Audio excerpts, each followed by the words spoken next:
Assalamu alaikum. We have finished our second chapter, that is skeleton, till definition and this this table. So now we are going to start with the functions of bones. Number one is bone gives shape and support to the body and resist any forms of stress. These provide surface for attachment of muscles, tendons, ligaments, etc. These serve as levers for muscular actions. So, first point is bones gives a definite shape to our body. Okay, the next, in the last video we have discussed the structure. The structure is arranged from inside to outside. So the innermost structure present in the human body are the bones, correct? And on the bones muscles are attached. Okay, so this is the second point, that these bones provide surface for the attachment of muscles, tendons, ligaments, etc. Then these serve as levers for muscular actions. Means bone allow us to perform actions. Okay.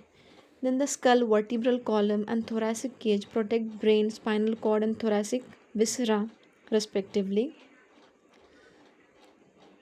Delicate structures like brain, spinal cord, and visceral organs, which needs protection from any type of injury, is provided by skull vault. Protection for brain is protected by vault of skull. Okay, and the spinal cord passes through the vertebral column. Vertebral column में spinal cord run करती है ना. So any injury and damage to the spinal cord is protected by the vertebral column. Then the internal organs, that is the visceral organs like heart, lungs, liver, etc., are protected by thoracic cage. Then bone marrow manufactures blood cells. Bones store 97% of the calcium and phosphorus. 97% content क्या है bone में, calcium और phosphorus. And we have discussed this that calcium and phosphorus present in the bone provides hardness and rigidity, which makes bone resistance to the external forces.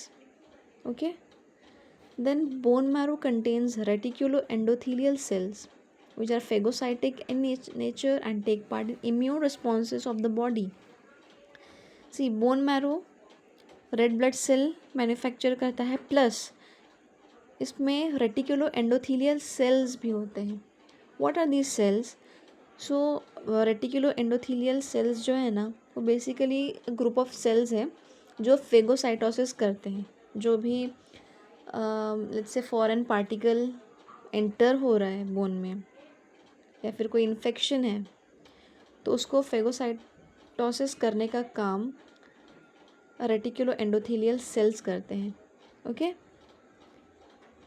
and thereby they contribute in the immune responses. Then the larger paranasal air sinuses affect the timbre of the voice. Timbre of the voice means quality of the voice. Paranasal air sinuses, which are present, these are the air filled spaces. Okay, air filled spaces present near the nasal cavities. Those are paranasal air sinuses. वो voice की quality को improve करते हैं. So these were some functions of the bones. So first we should understand the basic structure of a bone. So for that I have a diagram of bone. Okay, so see, if we look at this bone, so let's study first the structure of bone in general. पहले structure देख लेते हैं एक bone का. Okay, So let's study this. Okay. So bone consists of an outer compact and inner spongy part. Okay तो हम ये bone को अभी इसमें तो पॉसिबल नहीं है बीच से कट करके देखना। सो लेकिन बोन में दो एक कॉम्पैक्ट पार्ट होता है जो कि बाहर की साइड और अंदर स्पॉन्जी पार्ट होता है। कॉम्पैक्ट पार्ट है ना वो आइवरी लाइक पोरस होता है। Okay and the spongy part also known as cancellous bone is composed of network of trabeculae. आगे क्लासिफिकेशन है, will learn in detail. Then each bone is covered by periosteum. If we look at this bone, okay, ये पार्ट पूरा shaft अगर देखें ये humerus bone है। Okay this bone is humerus but अभी हमें एक जनरल अंडरस्टैंडिंग चाहिए। We need to develop a general understanding about the structure and parts of bone. So ये शाफ्ट हो गई। ये दो एंड्स जो है ना, दो एंड्स उनको एपिफाइसियल एंड्स बोलते हैं, एपिफाइसिस। और ये जो शाफ्ट है उसको डायफाइसिस बोलते हैं। ओके डायफाइसिस ये शाफ्ट है और ये दो जो एक्सपांडेड एंड्स है वो epiphysis. Clear? Okay then each bone is covered by periosteum. So bone is covered by periosteum, okay, but except at the articular surfaces. articular surfaces क्या होते हैं? articular surfaces वो ends हैं या वो जगह है बोन में जो joint formation में पार्ट लेती है। so this ये वाला सी ये जो ग्लिटरी पार्ट जो दिख रहा है ना उसको हम आर्टिकुलर सरफेस बोलेंगे, ये वाला। अभी ह्यूमरस में head of humerus is articulating surface. Okay तो यहाँ पे पेरियोस्टियम की कवरिंग नहीं होती। ओके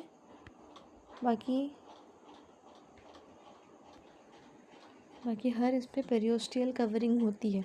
और जो हमने बात की है ना कि पोरस होता है आउटर पार्ट को, जो कॉम्पैक्ट पार्ट होता है वो पोरस है। तो see we can see here small pores. okay this is the compact part which is ivory like and which is extremely porous। अभी हम अंदर का स्पॉन्जी पार्ट नहीं देख सकते तो जितना भी विजिबल है हम उतना पहले क्लियर करके लेते हैं हमारा कॉन्सेप्ट। ओके सो ये है outer part which is called as compact part which is ivory like and which is extremely porous. ये शाफ्ट है और ये जो दो एंड्स होते हैं वो है epiphysis. So this is a typical bone structure.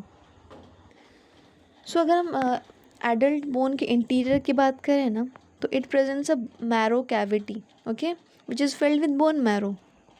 Then the cavity is lined by vascular membrane जिसको एंडोस्टियम बोलते हैं। एंडोस्टियम की कवरिंग क्या है? The cavity is lined by a vascular membrane. Bone marrow की जो कैविटी होती है ना जिसमें बोन मैरो फिल्ड होता है। Okay the cavity which is field, a marrow cavity filled with bone marrow is lined by a vascular membrane called endosteum. Remember this, okay? Then अभी जो हमने पेरियोस्टियम की बात की है ना, periosteum, don't get confused with endosteum and periosteum. Endosteum कौन सी कवरिंग है? एंडोस्टियम बोन मैरो कैविटी की कवरिंग है।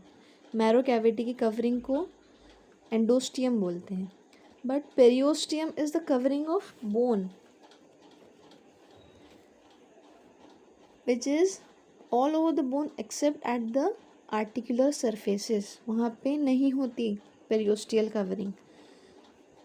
अभी इसमें नहीं दिया हुआ है पेरियोस्टियम का स्ट्रक्चर, लेकिन पेरियोस्टियम में दो लेयर्स के बनी हुई होती हैं, आउटर फाइब्रस लेयर और inner cellular and vascular layer. Periosteum composed of two layers, outer fibrous layer, inner vascular and cellular layer. Okay ये स्ट्रक्चर है पेरियोस्टियम का, दो layers, fibrous, outer fibrous and inner cellular and vascular. Clear? Then function, periosteum के भी functions हैं। क्या functions हैं? Obviously outer covering है तो प्रोटेक्शन फर्स्ट फंक्शन होगा इसका। It protects the bones gives attachment to muscles and gives shape to bones. Bones हमारी बॉडी के लिए स्ट्रक्चरल फ्रेमवर्क तो है ही, लेकिन बोन को शेप कौन देता है? तो periosteum. Periosteal covering gives shape to bones, attachment to muscles and protect the bones. Okay. Plus it gives nutrition to the outer part of bone by periosteal vessels. Okay. Periosteal vessels के through nutrition भी देती है outer part of bone को. Outer surface पे present है ना periosteum, तो outer surface से प्रेजेंट है, तो बोन के आउटर सरफेस को या आउटर पार्ट को वो न्यूट्रिशन प्रोवाइड करती है by periosteal vessels. Also, it helps in subperiosteal deposition of bone formation and thereby increasing the width of a bone. Okay.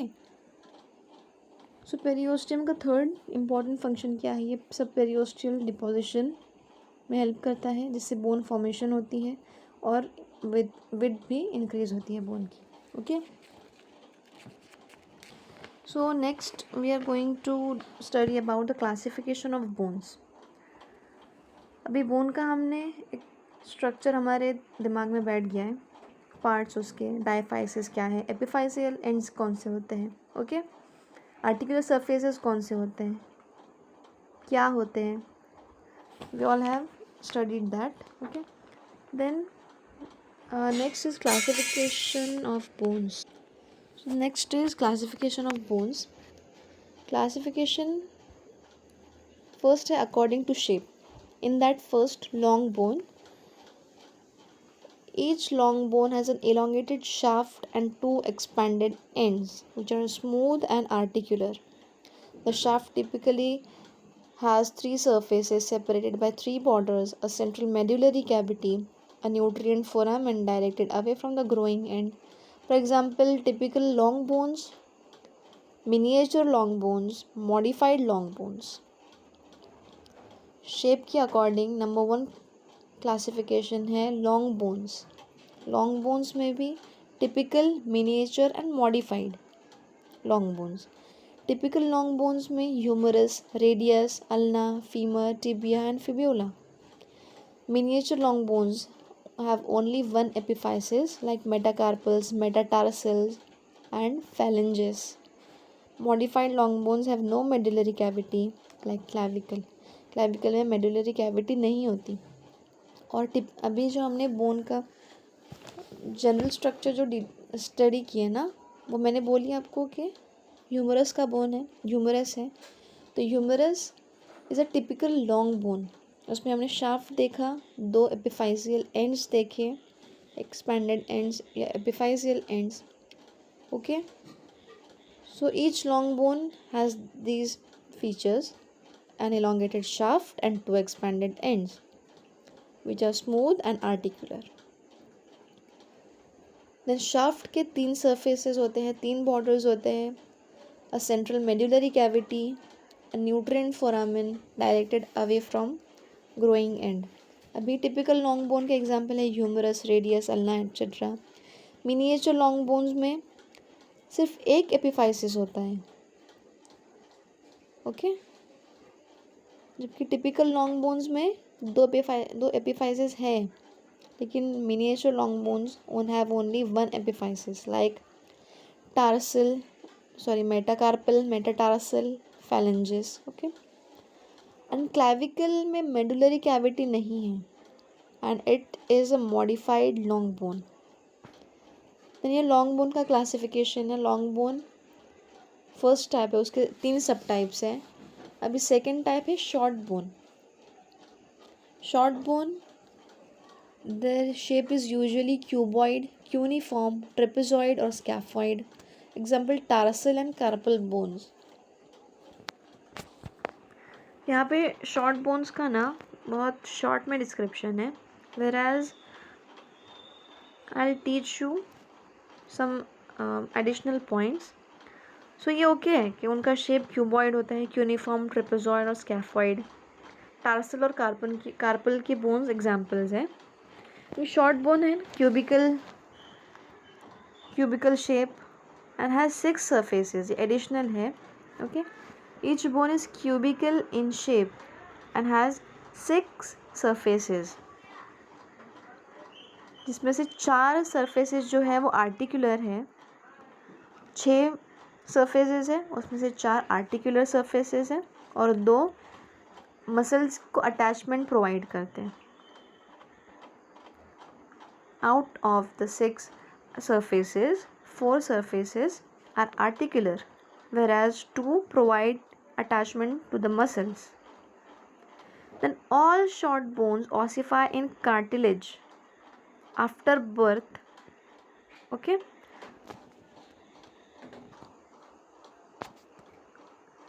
See, सारे short bones cartilage में ossify होते हैं, but 3 bones exceptions हैं. एक talus is an ankle bone, calcaneus and cuboid.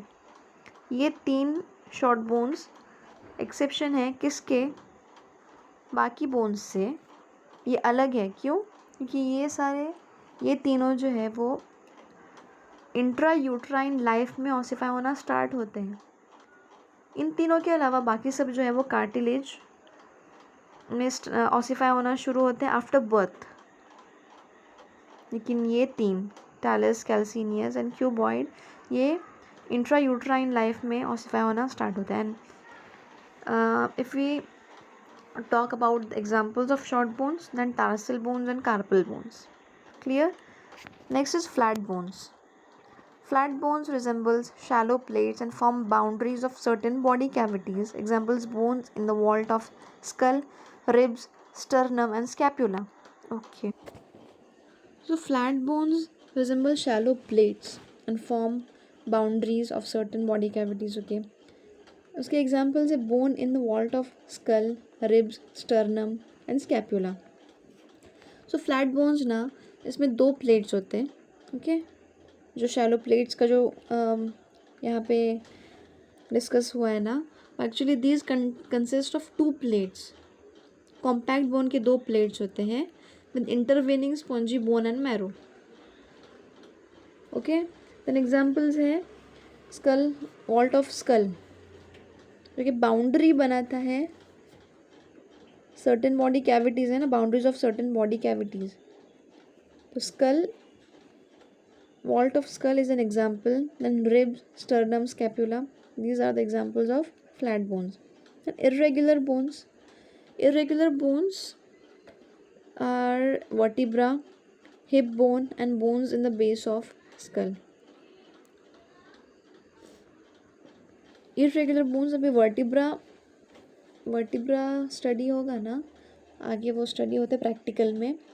तो cervical vertebra, thoracic vertebra, lumbar vertebra. Each vertebra has its peculiar feature. Her vertebra अलग है. Like अभी थोरैसिक वर्टिब्रा की बात करें ना, तो T1 अटिपिकल है, T9, T10, T11, T12 ये अटिपिकल है, और बाकी जो वर्टिब्रा है वो टिपिकल है.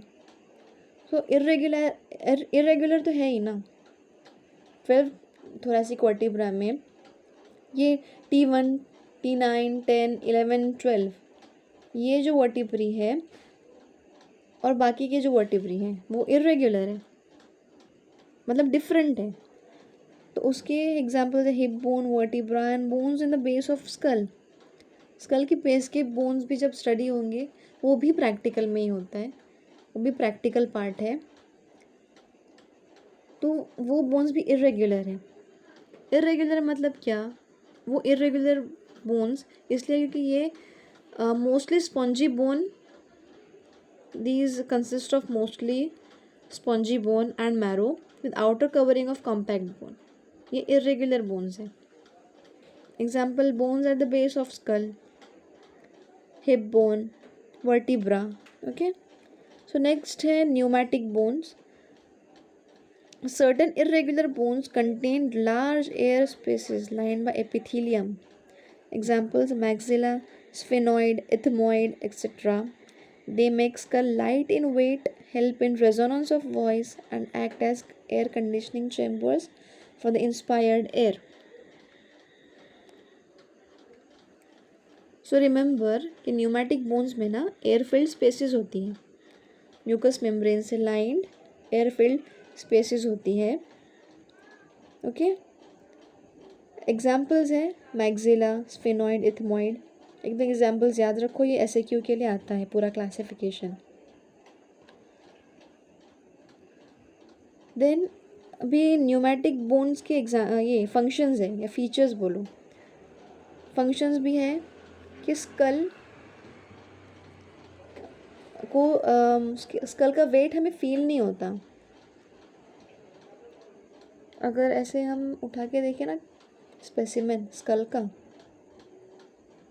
विद और विदाउट ब्रेन, तो थोड़ा वेट तो लगेगा ही. बोन्स का वेट होता है ना, लेकिन स्कल को मतलब हल्का, हमें उसका वेट क्यों नहीं समझ में आता. ऐसा नहीं लगता कि इतना भारी कुछ है हमारे ऊपर. This is because of this pneumatic bones. They make the skull light in weight, help in resonance of voice and act as air conditioning chambers for the inspired air. Resonance of voice में हमने discuss किए हैं कि timber of voice improve करता है bones. So these are the pneumatic bones. Plus ये bones light weight होती हैं, इसीलिए भी हमें स्कल का वेट फील नहीं होता. ठीक है. अभी एयर कंडीशनर यहाँ पे है ना, act as air conditioning chambers. How? वो क्या करते हैं ना, ह्यूमिडिफाई करते हैं एयर को. जो हम एयर इंस्पायर करते हैं ना, उसको ह्यूमिडिफाई करते हैं. ओके, और उसमें टेम्परेचर भी ऐड हो जाता है, देन ह्यूमिडिफाई भी हो जाते हैं. ऐसे एयर कंडीशनिंग होती है इंस्पायर्ड एयर की. अंडरस्टूड? सो ये 5th क्लासिफिकेशन है न्यूमैटिक बोन्स. देन 6th है सिस्मॉइड बोन. ये छोटी बोन्स होती हैं. These are bony nodules found embedded in tendons or joint capsules. They have no periosteum and ossify after birth. They are related to an articular or non-articular bony surface, and the surfaces of contact are covered with hyaline cartilage and lubricated by a bursa or synovial membrane. Examples: patella, pisiform, fibula. Functions of sesamoid bones are to resist pressure, to minimize friction, to alter direction,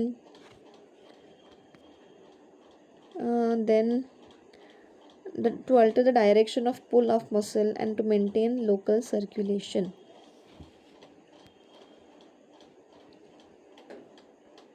Sesamoid bone.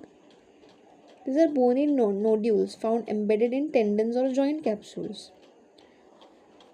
सेसमॉइड bones जो है, अगर उसको हम किसी से compare कर सकते हैं ना, तो सेसमे सीड होती है ना, उससे रिजेम्बलेंस रखता है. सिस्मॉइड बोन सेसमे सीड से रिजेम्बल करता है, और ये टेंडन्स ऑफ मसल्स में डेवलप होते हैं. Okay, how? So why these bones develop in tendons of muscles? See, these tiny bones है, छोटी bones, लेकिन उनका function important है. वो friction को reduce करती हैं. They reduce the function and act as a pulley for muscle contraction.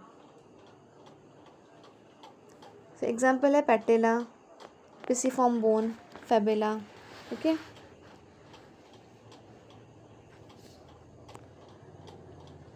So function जो है सेसमॉइड बोन के, वो भी इम्पॉर्टेंट है. प्रेशर को रेजिस्ट करता है, फ्रिक्शन को मिनिमाइज करता है, then to alter the direction of pull of muscle, act as lever for muscle, then to maintain the local circulation. So these are the functions of sesamoid bone.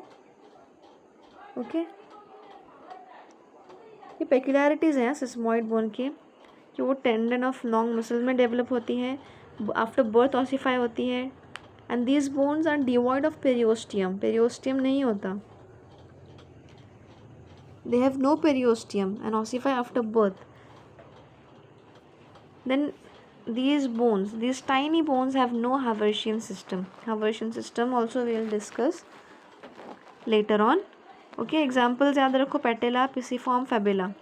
Okay, और functions भी लिखना आना चाहिए. The next है accessory bones. Last I think नहीं, second last है accessory bones. These are not always present. These may occur as ununited epiphyses developed from extra centers of ossification. Example, sutural bones or strigonum, etc. However, these are often bilateral and have smooth surfaces without any callus. इसमें बस इतना याद रखो कि accessory bones are not always present. और example कौन सी है? sutural bones of skull. इतना याद रखिए, इनफ है. Then heterotopic bones. Bones sometimes develop in soft tissues. Horse riders develop in adductor muscles, the rider bones. Heterotropic bones sometimes develop in soft. So ये heterotropic bones वहाँ soft tissues में कैसे कोई bone कभी नहीं form होता, लेकिन ये abnormal growth है. Heterotropic bone is a type of abnormal growth which develop in soft tissues. So अगर ये समझना है तो ये याद रखो कि हेटेरोट्रॉपिक बोन्स वो बोन्स होती हैं, वो जगह पे फॉर्म होने वाली बोन्स हेटेरोट्रॉपिक कहलाती हैं, जो कॉमनली जहाँ पे बोन की ग्रोथ नहीं होती है. सॉफ्ट टिश्यूज़ में बोन की क्या है ज़रूरत? सॉफ्ट टिश्यूज़ में बोन यूजुअली डेवलप नहीं होता, बट ड्यू टू वन और many reasons it is developed and is known as heterotropic bone. So it develops in soft tissues. Okay, so this is the classification according to the shape. So we will stop here now, and in the next video we will be discussing about developmental classification. So I hope this classification is crystal clear. Okay, so thank you. Please like, share and subscribe. Thank you.